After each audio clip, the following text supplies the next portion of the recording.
to Write Ideas with Susan, where I put up simple tutorials to help you teach kids about the Bible, about Jesus, and Christian values. And today I have a really fun thing to teach you. I'm going to be teaching you how to teach an echo story. Now, I have learned this at a Wycliffe Bible Storytelling Conference, and I'll put details below, but it is excellent to use with your classes. So first I'm going to teach you how I teach it, then I'm going to teach you several important follow-up activities that you can do with it. So let's get started. First of all, I would just tell them the story. One day, Jesus and his friends got into a boat and set sail across the lake. Suddenly, a huge storm came up. The wind began to blow. So I tell it once, and then I tell the kids, hey kids, I want everyone to get up now. Stand up, and I want you to listen, and I want you to copy me line by line. Ready, everyone? One day, Jesus and his friends got into a boat. One day, Jesus and his friends got into a boat And set sail across the lake. Suddenly, a huge storm came up. Suddenly, a huge storm came up. The wind began to blow. And the waves got bigger and bigger and bigger. And the waves got bigger and bigger and bigger. And they were crashing into the boat and was going to sink. And they were crashing into the boat and it was going to sink. But where was Jesus?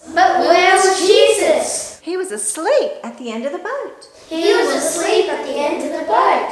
Wake up, Jesus! Wake up, Jesus! We're gonna die! Don't you care? Jesus stood up and he said to the wind, He said to the wind, be still! be still! And he said to the waves, He said to the waves, be calm! be calm! And the wind was still. And the wind was still. And the waves were calm. And the waves were calm. Why were you afraid? Why were you afraid? Don't you have any faith in me? Don't you have faith in me? His friends were scared. His friends were scared. Who is this man? Who is this man? That even the wind and the waves obey The him. wind and the waves obey him. Very good, everyone.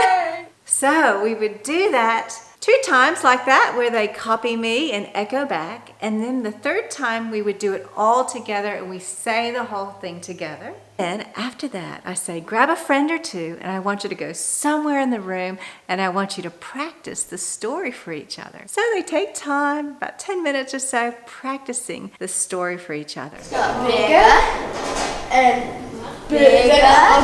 I'll go bigger and bigger. Then, when we come back together, I say, who is brave enough to do the story for the whole class? Wake up, Jesus. We're gonna die. Don't you care? And Jesus stood up. And then sometimes they'll do it as a group. Who is this man? Even the wind and the waves obey him. And I just love when they add their own little things with the story. It's fantastic. One day, Jesus and his friends got into a boat. Doing this echo mime does take a good 20 to 30 minutes. So I basically plan this whole first part of the lesson just practicing and doing the story with the kids. And after that, I love to go into the 5 questions of Bible storytelling. Now, I have done a clip on that and you can check it out on my channel, but it is so valuable to do because the kids know the story so well. And so when you ask them questions, what did we learn about Jesus? What did we learn about people? What did you like? What didn't you like? And what do you get from this story? We get some really powerful answers as we debrief and we go through this story. Then the other follow-up that I love to do, let me show you. I love to teach them this little origami boat. Now, I tried something out recently to see if it would work, because it's hard to teach origami, to a group of kids. So what I did is I took my phone and I just did a little recording at home where I just showed it and connected it to the board and gave them a piece of paper and I said, hey, let's see if this works. I want you to take that tip and I want you to bring it all the way down to touch the middle of the bottom of the mountain. I mean, it was just amazing. It worked really well. So I have done this tutorial. It's up on my channel and you can watch it or you can use it and the kids can follow along very well. So it is a wonderful craft follow-up that you can do. The other thing that if you have time is you can also just show a really good video clip. Now I have put together a whole playlist. I've looked on YouTube and I've found really good videos that go great for this story. I also wanted to let you know that if you don't have an hour and a half for your Sunday school to do like every single activity, a lot of times I will break this lesson up. Like I might spend the first lesson, if I only have 30 minutes, teaching the echo story. Then the next week I'll do the questions and then I'll do the craft to go with it. So I don't actually have to cram everything into 30 minutes. That's if some of you might only have a 30-minute time slot.